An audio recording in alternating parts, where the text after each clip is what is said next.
नमस्कार शेतकरी बंधूंनो, आज आपण शंखी गोगलगाय याबद्दल माहिती बघणार आहोत। शंखी गोगलगायच्या पाठीवर कठीण कवच असते जे तिच्या शरीराचे संरक्षण करते। शरीर मऊ आणि चिकट असते। ती आपल्या पोटांच्या स्नायूंनी हळूहळू पुढे सरकत असते। ओलसर ठिकाणी, झाडाच्या खाली, बागेत, भातशेतीत, तलावाजवळ ती आढळत असते। ती शाकाहारी असून पानं, फुलं, फळे व कोवळी रोपे खाते। काही गोगलगायी पाण्यात राहून गिल्सद्वारे श्वसन करतात, तर जमिनीवरील गोगलगायी फुसाद्वारे श्वसन करत असतात।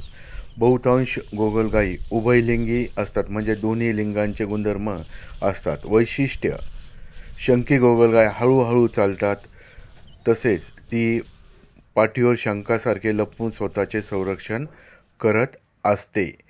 पिकांसाठी घातक आहे। धन्यवाद।